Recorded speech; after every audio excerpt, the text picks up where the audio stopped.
ಅಥವಾ ಅನುಭೋಗ.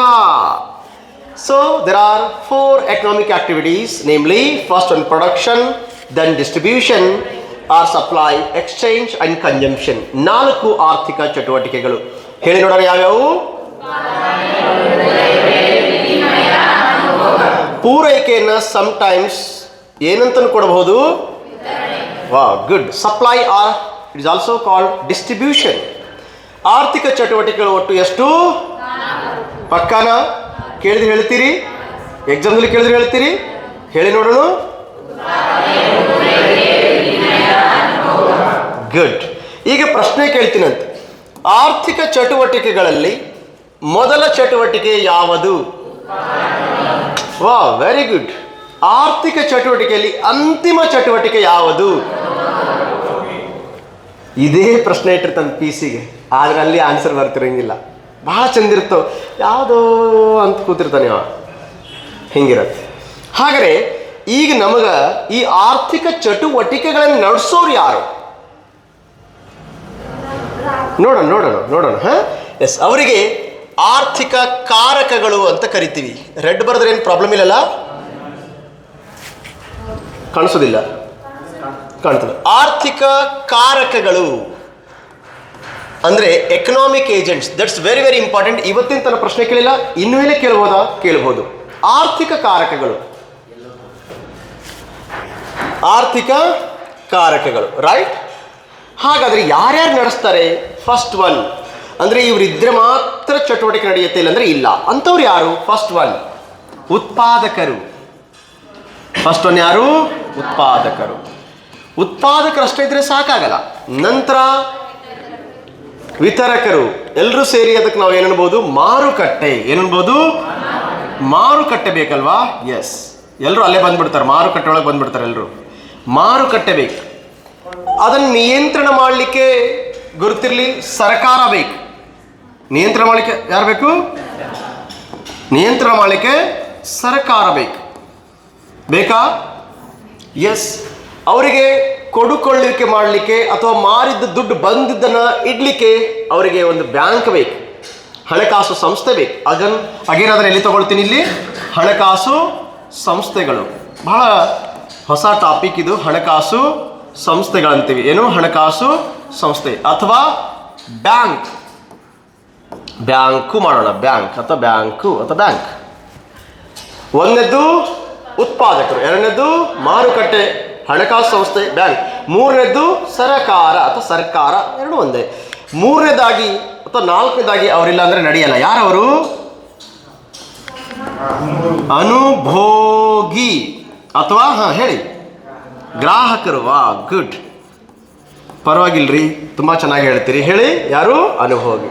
ಕ್ಲಿಯರ್ ಇದೆಯಾ? ಅರ್ಥ ಆಗ್ತಿದೆಯಾ? ನೆನ್ಪಿಟ್ಕೋಬೋದಾ? ಈಸಿ ಆಗಿ. ಈಗ ಹೇಳಿ, 4 ಆರ್ಥಿಕ ಚಟುವಟಿಕೆಗಳು ಯಾವುವು?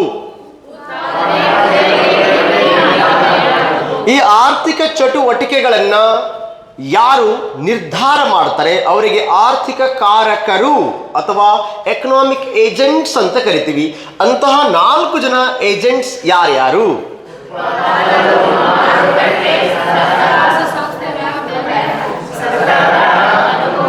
ಇದೆಲ್ಲವನ್ನ ಸೇರಿಸಿ ಒಂದು ಹೆಸರಿಟ್ಬಿಡಿ, ಸಂಸ್ಥೆಗಳು. ಏನಿಲ್ಲ, ಸಂಸ್ಥೆಗಳು. ಓಕೆನಾ? ಮತ್ತೊಂದು ಸಲ ಹೇಳೋಣ. ಹಾಗಾದ್ರೆ ಆರ್ಥಿಕ ಕಾರಕಗಳು ಎಷ್ಟು? 4. ಯಾವಂತ ಹೇಳ್ತೀರಿ?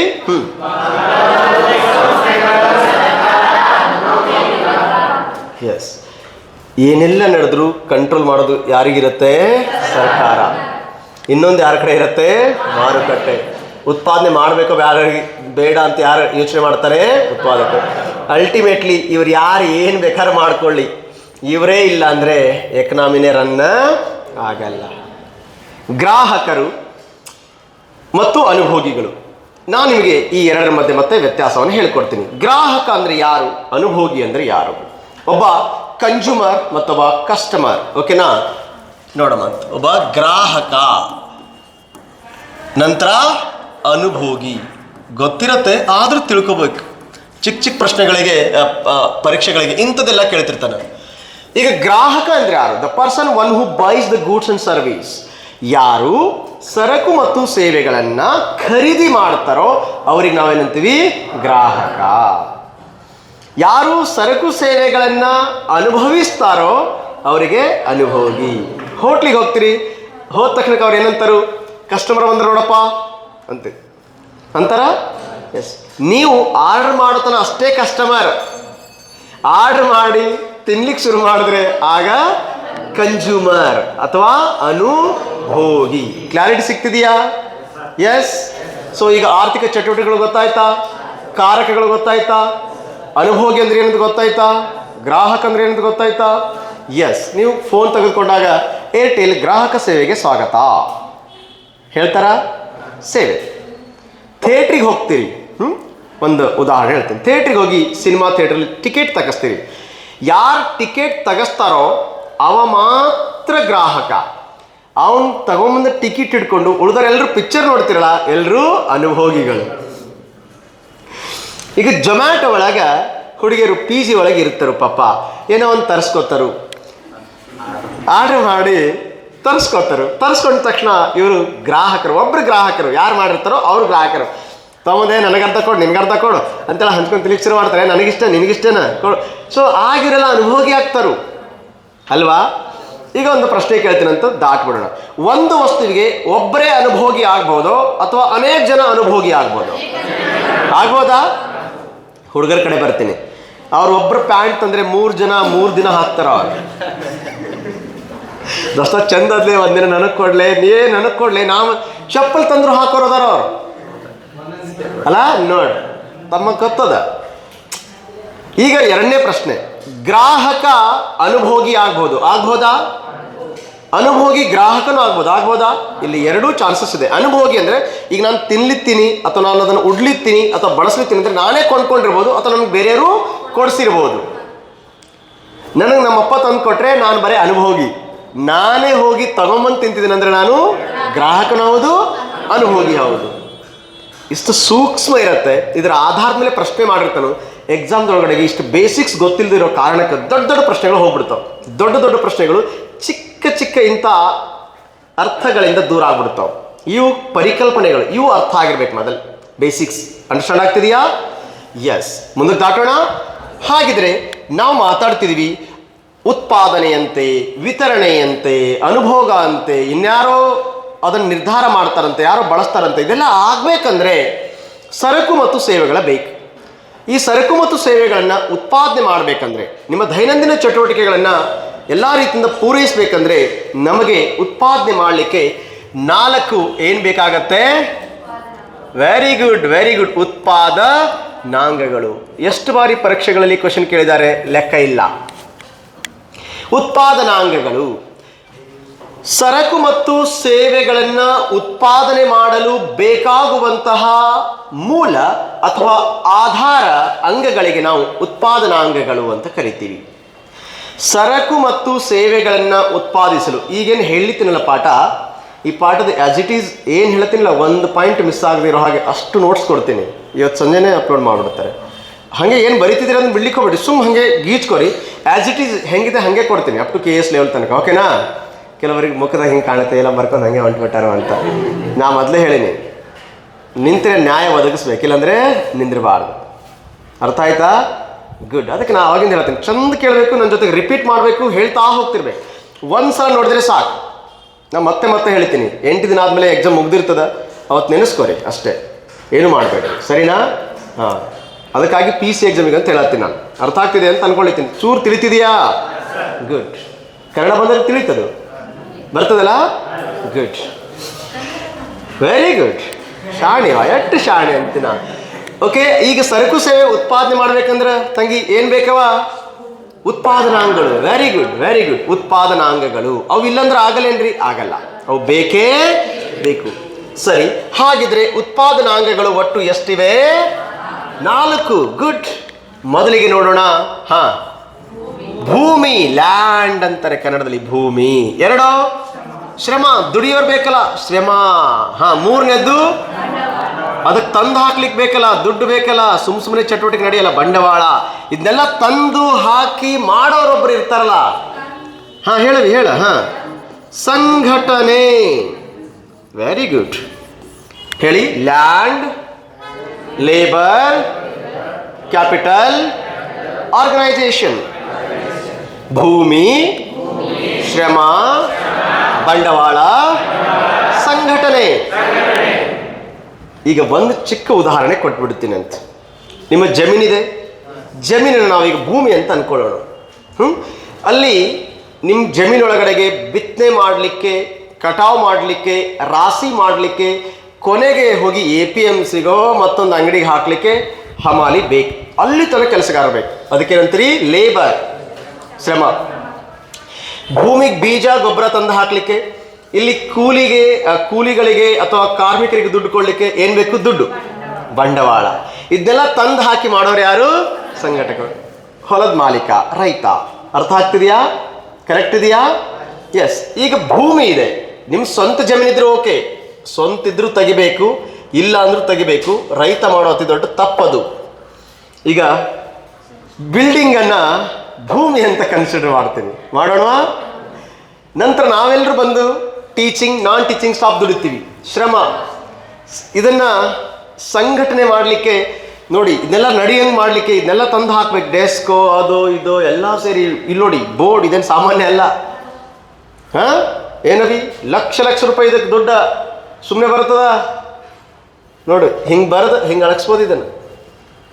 ಹಾಂ,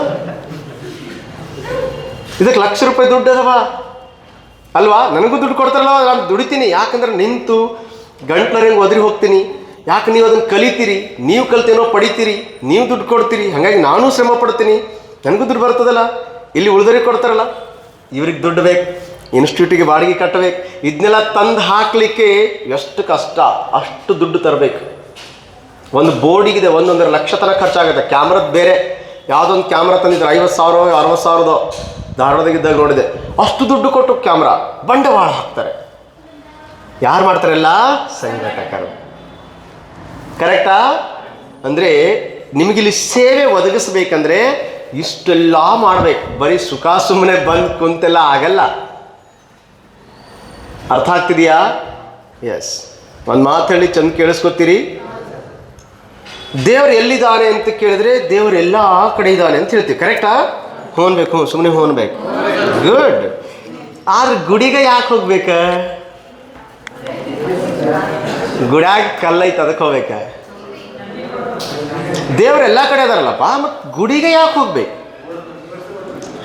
ನೀವು ಬಿಡಿ, ಈಗ ಮುಸ್ಲಿಮರದ್ದು ಇರ್ತಾರಲ್ಲ, ಮಸೀದಾಗ ದೇವರೇ ಇರಲ್ಲ, ಗಾಡಿಗೆ ನಮಾಜ್ ಮಾಡ್ತಾರು. ಎಲ್ಲಿ ಮಾಡಿದ್ರೆ ಮಸೀದಿಗೆ ಯಾಕೆ ಹೋಗ್ಬೇಕು? ಅಯ್ಯೋ, ಹೌದಲ್ಲ. ಹಂಗೆ ಎಲ್ಲ ಕಡೆ ಸಿಕ್ಕಲಿ ಮೊಬೈಲ್ದಾಗ ಸಿಗತ್ತಂಥೇಳಿ ಸಿಕ್ಕಲೆಲ್ಲ ಕುಂತು ಕಲ್ತರೆ ಆಗಲ್ಲ. ಪ್ರತಿಯೊಂದಕ್ಕೂ ಒಂದು ಶಾಸ್ತ್ರ, ವಿಧಿ ವಿಧಾನ ಅಂತಿರುತ್ತೆ. ಕಲಿಕೆಗೆ ಒಂದು ಜಾಗ ಅಂತಿರುತ್ತೆ. ಅದಕ್ಕೆ ಅಲ್ಲಿ ಬಂದು ಕಲ್ತಾಗ ಅದಕ್ಕೊಂದು ಅರ್ಥ ಸಿಗುತ್ತೆ. ಹಾಗಂತ ಹೊರಗಡೆ ಕುಂತು ತಪಸ್ ಮಾಡಿದವ್ರಿಗೆ ಸಿದ್ಧಿ ಆಗಿಲ್ಲ ಅಂತಲ್ಲ, ಎಲ್ಲೋ ಕೋಟಿಗೊಬ್ಬರು. ಆದರೆ ಸಾಮಾನ್ಯವಾಗಿ ನಾವು ಜನಸಾಮಾನ್ಯರು ಗುಡಿಗೆ ಹೋದರೆ ನಾವು ಮನಸ್ಸಿಗೆ ಸಮಾಧಾನ. ಹಂಗೆ ಶಾಲೆಗಳಲ್ಲಿ ತರಗತಿಗಳಲ್ಲಿ ಕಲಿತಾಗ ಸಮಾಧಾನ. ಇದು ಅನೇಕ ಜನಕ್ಕೆ ಗೊತ್ತಿರಲ್ಲ. ಆಗ ಸಾಧನೆ ದೂರ ಹೋಗ್ತಿರುತ್ತೆ. ಸಾಧನೆ ಆಗತ್ತೆ, ತುಂಬ ಲೇಟಾಗಿ ಆಗ್ತಿರುತ್ತೆ. ಹಂಗೆ ಗುಡಿ ಹೆಂಗೋ ಹಂಗೆ ಸಾಲಿ ಅಲ್ಲಿ ಕೂಡ ಅದ. ಬಟ್ ಅದನ್ನು ಉದಾಹರಣೆ ತೊಗೊಳ್ಳಲ್ಲ, ಇನ್ಸ್ಟಿಟ್ಯೂಟ್ ಮಾತ್ರ ತೊಗೋತೀನಿ. ಓಕೆ, ದೇವಸ್ಥಾನ ತೊಗೋಬಾರ್ದು.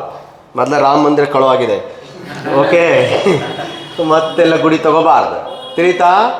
ಅದನ್ನಷ್ಟು ದುಡ್ಡು ಹಾಕಿ ಕಟ್ಸರು, ಕೂಲಿ ಕೊಟ್ಟರು, ಸಂಘಟಕರದರು, ಮತ್ತು ದೇಣಿಗೆ ಎಲ್ಲ ಲಾಭ ಏನ್ರಿ ಅನ್ನಬಾರ್ದು. ದೇವಸ್ಥಾನ ಬಿಟ್ಬಿಡ್ಬೇಕು. ಹಾಂ, ಅದ್ರ ಸಮಸ್ಯೆ ಬೇಡ.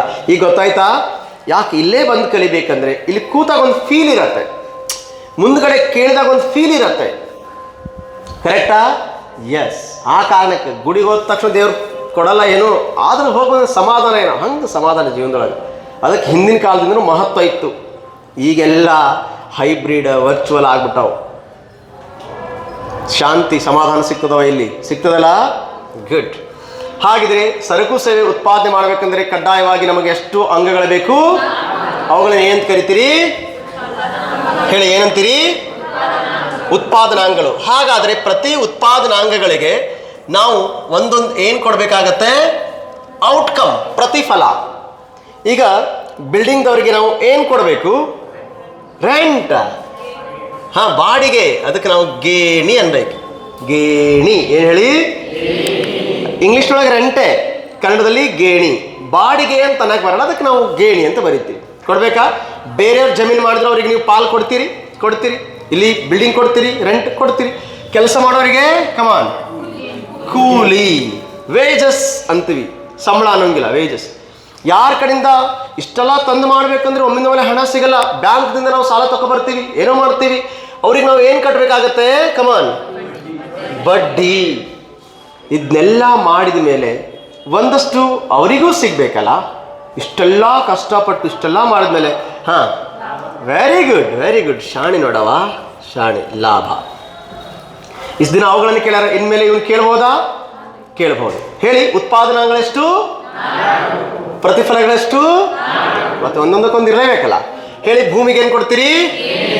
ಶ್ರಮಕ್ಕ, ಬಂಡವಾಳಕ್ಕ, ಸಂಘಟನೆಗ ಲಾಭ. ಈ 4 ಉತ್ಪಾದನಾಂಗಗಳನ್ನು ಬಳಸಿಕೊಂಡು ಪಡೆಯುವಂತಹ ಪ್ರತಿಫಲಕ್ಕೆ ನಾವು ಏನಂತ ಕರಿತೀವಿ ಅಂತ ಹೇಳಿದ್ರೆ ಉತ್ಪಾದನೆ. The total outcome of factors of production, it is known as the production. The total outcome of factor of production. ಉತ್ಪಾದನಾಂಗಗಳನ್ನು ಬಳಸಿಕೊಂಡು ಪಡೆಯುವಂತಹ ಪ್ರತಿಫಲಗಳಿಗೆ ನಾವು ಉತ್ಪಾದನೆ ಒಳಗೆ ಎಷ್ಟು ವಿಧ ಅದರಿ ಅಂತ ಪ್ರಶ್ನೆ ಕೇಳಿದ್ರೆ, ಉತ್ಪಾದನೆ ಒಳಗೆ ಎರಡೇ ಇರೋದು. ಉತ್ಪಾದನೆ ಒಳಗೆ ಎಷ್ಟಿದೆ? ಎರಡೇ ಇರೋದು. ಒಂದು ಸರಕು, ಮತ್ತೊಂದು ಸೇವೆ. ಆಮೇಲೆ ಪ್ರಶ್ನೆ ಕೇಳಿ, ಸರ್ ಮೂರನೇದು ಐತ್ರಿ ಅನ್ಬಾರ್ದು. ಏನೇ ಉತ್ಪಾದನೆ ಮಾಡಿದ್ರು ಜಗತ್ತಿನಲ್ಲಿ ಎರಡೇ ಇರೋದು, ಒಂದು ಗೂಡ್ಸ್, ಇನ್ನೊಂದು ಸರ್ವಿಸಸ್. ಒಂದು ಸರಕುಗಳು, ಮತ್ತೊಂದು ಸೇವೆಗಳು. ಕ್ಲಿಯರ್ ಇದೆಯಾ? ಎಲ್ರಿಗೂ ಅರ್ಥ ಆಗ್ತಿದೆಯಾ? ಇಲ್ಲಿ ತನಕ ತಿಳಿದಿದೆಯಾ? ಎಸ್. ಹಾಗಿದ್ರೆ ನಾವೀಗ ಓದೋಣ, ಸರಕು ಅಂದ್ರೆ ಏನು, ಸೇವೆ ಅಂದ್ರೆ ಏನು. ಕ್ವಶನ್ ಕೇಳ್ತಾನ, ಸಹಜವಾಗಿ ಸರಕುಗಳ ಮೇಲೆ ಕ್ವಶನ್ ಕೇಳ್ತಾನ. ಆದ್ರೂ ಸೇವೆ ಮೊದಲು ಮುಗಿಸ್ಕೊಂಬಿಡೋಣ.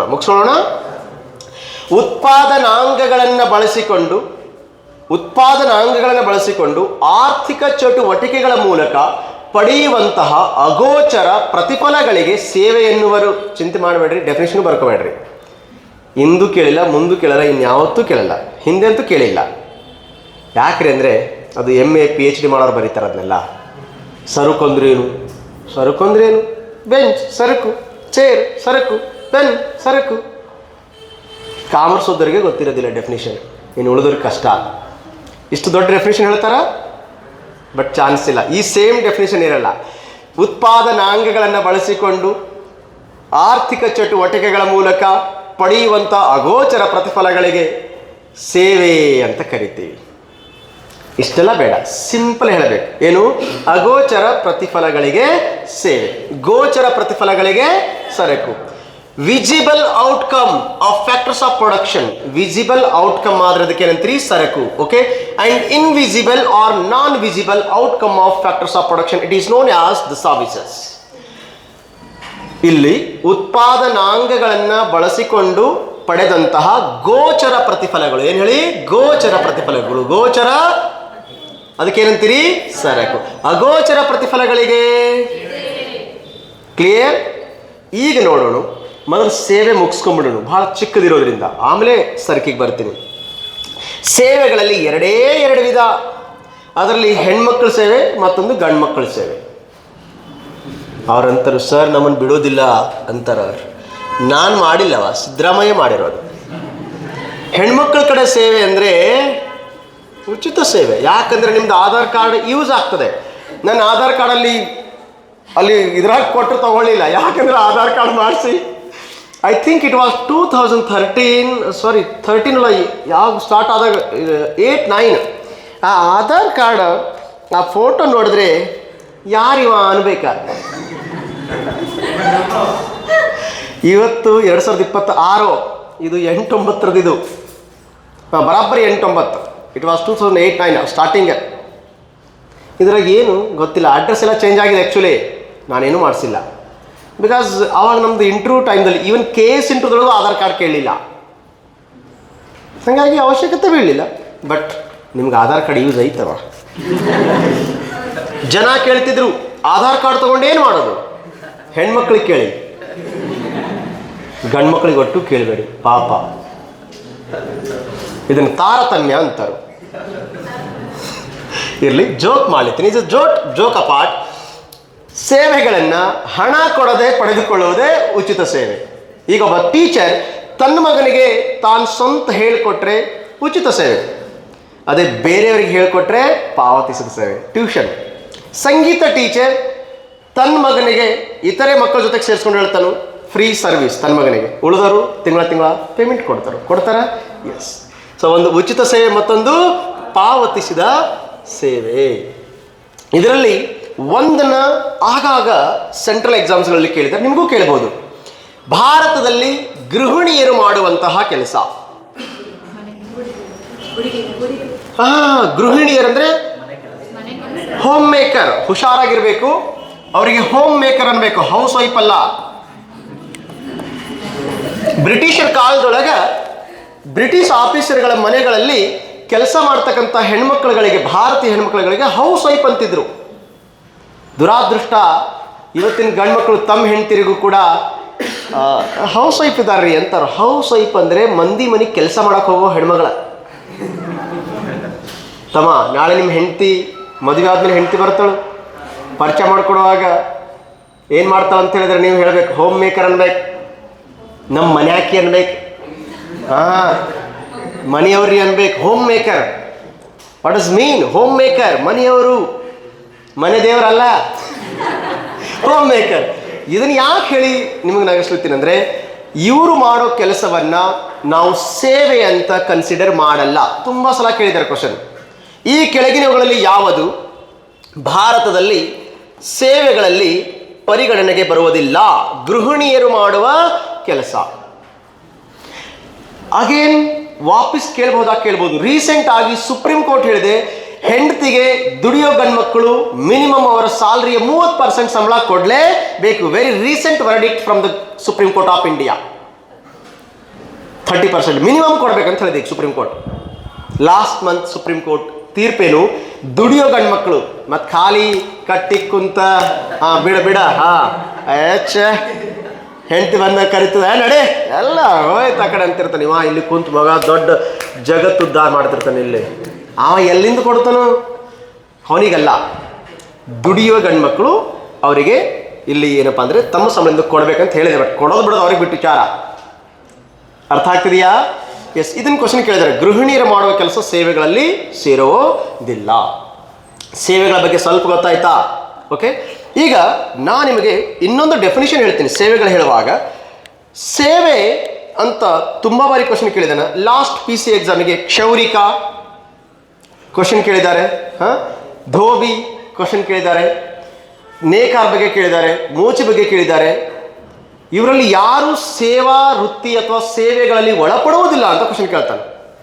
ಡಿಫಿಕಲ್ಟ್ ಅನಿಸ್ತದೆ ಸಮ್ಟೈಮ್ಸ್, ಹೇಳಲಿಕ್ಕಾಗಲ್ಲ, ಕಷ್ಟ ಆಗತ್ತೆ. ಹೆಂಗೆ ಕಂಡುಹಿಡಿಯೋದ್ರಿ? ಬಹಳ ಸಿಂಪಲ್. ಇನ್ನೊಬ್ಬರ ಸುಖ ಸಂತೋಷಕ್ಕಾಗಿ ಬೇರೆಯವರ ಕೆಲಸ ಮಾಡಿದ್ರೆ ಸೇವೆ, ಅಥವಾ ಇನ್ನೊಬ್ಬರ ಉಪಯೋಗಕ್ಕಾಗಿ, ಇನ್ನೊಬ್ಬರ ಬೇಡಿಕೆಗಾಗಿ ಬೇರೆಯವರು ಕೆಲಸ ಮಾಡುವಂತಿದ್ರೆ ಸೇವೆ. ಉದಾಹರಣೆಗೆ ನಿಮಗೆ ಇವತ್ತು ಎಕನಾಮಿಕ್ಸ್ ಸಬ್ಜೆಕ್ಟ್ ಬೇಕು, ಅಮರೇಶ್ ರಾಠೋಡ್ ಸರ್ ಬಂದು ಪಾಠ ಮಾಡಿದ್ರು, ಸೇವೆ. ನಿಮಗೆ ಬಿಜಾಪುರದೊಳಗಡೆಗೆ ಒಂದು ಸ್ಟ್ಯಾಂಡರ್ಡ್ ಲೆವೆಲಲ್ಲಿ ನಿಮಗೆ ಕೋಚಿಂಗ್ ಬೇಕಾಗಿತ್ತು. ಭವಿಷ್ಯದ ದಿನಗಳಲ್ಲಿ ಸರ್ ಮಾತಾಡಿದ್ರು, ಅದನ್ನು ಹೇಳ್ತಾ ಇದ್ರು, UPSC ಲೆವೆಲ್ ತರಬೇಕಂತ. ಕರ್ನಾಟಕದಲ್ಲಿ ಆಲ್ಮೋಸ್ಟ್ ಈಗ ಸ್ವಲ್ಪ ಬೆಂಗಳೂರು ಬಿಟ್ಟರೆ ಹಾಗೇನು ಅನಿಸೋದಿಲ್ಲ, ಅದನ್ನು ತರಬೇಕಂತಾರೆ. ಅವರು ಎಜುಕೇಷನ್ ಕೊಡ್ತಾರೆ, ಸರ್ವಿಸ್ ನಿಮಗಾಗಿ. ಯಾರು ನೀವು ಚಂದ ಕಾಣಿಸ್ಬೇಕು, ಕಟ್ಟಿಂಗ್ ಮಾಡ್ತಾರೆ, ಸರ್ವಿಸ್. ಅವಿಗಳು ಹೋಗ್ತಾರೋ, ಯಾರೋ ಗಂಡು ನೋಡ್ಲಿಕ್ಕೆ ಬರ್ತಾರೋ, ಅವಾಗ ಅದೇನೋ ಐಬ್ರೋ ಮಾಡಿಸಿ, ಮುಖಕ್ಕೆ ಫೇಶಿಯಲ್ ಮಾಡಿಸಿ ಬರ್ತಾರೆ, ಸರ್ವಿಸ್. ನೀವು ಚಂದ ಕಾಣಬೇಕು, ಅವ್ರು ಮಾಡ್ತಾರೆ, ಸರ್ವಿಸ್. ಅರ್ಥ ಆಗ್ತಿದೇನವ? ಈಗ ಇದೆಲ್ಲ ಬಹಳ ಚಂದ ಅರ್ಥ ಆಗ್ತದೆ. ನೀವು ಊರುಗಳಿಂದ ಬಿಜಾಪುರ ಬರಬೇಕು, ಬಸ್ ಕರ್ಕೊಂಬರುತ್ತೆ, ಸೇವೆ. ಡಿಫೈನ್ ಮಾಡ್ಲಿಕ್ಕೆ ಬಹಳ ಸಿಂಪಲ್. ಅನೇಕ ಬಾರಿ ಬೇರೆ ಬೇರೆದೆಲ್ಲ ಕೊಟ್ಬಿಡ್ತಾನವ. ಆಗ ಹೆಂಗೆ ಡಿಫೈನ್ ಮಾಡಬೇಕು, ಅದನ್ನು ಹೆಂಗೆ ಅರ್ಥೈಸ್ಕೋಬೇಕು ಅಂತಂದರೆ ಸಿಂಪಲ್. ಇನ್ನೊಬ್ಬರ ಕೆಲಸವನ್ನು ಅಥವಾ ಇನ್ನೊಬ್ಬರ ಬೇಡಿಕೆಯನ್ನು ಬೇರೆಯವರು ಮಾಡಿಕೊಡ್ತಾರಲ್ಲ, ಅದಕ್ಕೆ ಸೇವೆ ಅಂತ ಕರಿತೀವಿ. ತಿಳಿತಾ? ಶಿಕ್ಷಣ, ಸಾರಿಗೆ, ಆರೋಗ್ಯ, ಅದೇ ವೈದ್ಯಕೀಯ, ಪ್ರವಾಸ, ಅನೇಕ ಹೋಟೆಲ್, ಟೂರಿಸಂ, ತದನಂತರ ಸಂವಹನ, ಸಂಪರ್ಕ, ಹಣಕಾಸು, ಬ್ಯಾಂಕಿಂಗ್, ಇನ್ಶೂರೆನ್ಸ್. ಇದನ್ನು ಬಿಟ್ಟು ಎಲ್ಲ ವೃತ್ತಿಗಳು, ಈಗ ಹೇಳಿದ್ರೆ ವೃತ್ತಿಗಳು, ಕಾಮನ್ ವೃತ್ತಿಗಳು ಟೀಚರ್ ಬರ್ತಾರೆ, ಇಂಜಿನಿಯರ್ ಬರ್ತಾರೆ, ಸೈಂಟಿಸ್ಟ್ ಬರ್ತಾರೆ, ನೆಕ್ಸ್ಟ್ ಪೊಲೀಸ್ ಬರ್ತಾರೆ. ಅಡ್ಮಿನಿಸ್ಟ್ರೇಟಿವ್ ಅಂತ ತೊಗೊಂಬಿಡೋಣ. ನೀವೆಲ್ಲ ನಾಳೆ ಆದರೆ ಅಡ್ಮಿನಿಸ್ಟ್ರೇಟಿವ್, ಓಕೆನಾ? ಎಲ್ಲ ಸರ್ವಿಸ್ ಗುರುತಿಸ್ಲಿಕ್ಕೆ ಬರ್ತದಾ? ಇದೆ ಅಂತ ಗುರುತಿಸ್ಬೋದಾ?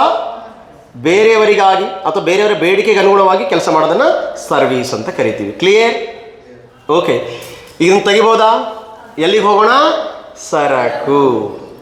ಒಂದು ನಿಮಿಷ ನೋಡ್ಕೊಳ್ರಿ ನೀಟಾಗಿ. ಓಕೆ,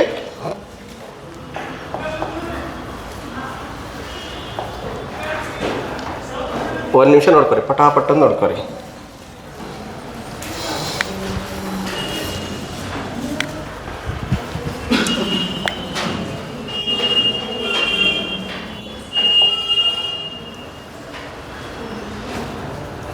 ಕ್ಲಿಯರ್ ಇದೆಯಾ? ಡಿಜಿಟಲ್ ಬೋರ್ಡ್ ಭಾಳ ಒಳ್ಳೆಯದು. ಓಕೆ, ಒಂದರ ಟೈಮ್ ಆಯಿತಾ? ಓಕೆ, ಆಯ್ತು. ಊಟಕ್ಕೆ ಬಿಟ್ಬಿಡೋಣ. ಆಯ್ತು, ಊಟಕ್ಕೆ ಬಿಟ್ಬಿಡೋಣ. ನಾನು ನೋಡಿಲ್ಲ, ಹೇಳಬೇಕಲ್ಲ. Okay, yes, thank you. ಮತ್ತೆ ಮುಂದುವರ್ಸೋಣ. ಸರ್ ಹೇಳ್ತಾರೆ ಅಷ್ಟೇ. 3 o'clock. ಹಾಂ.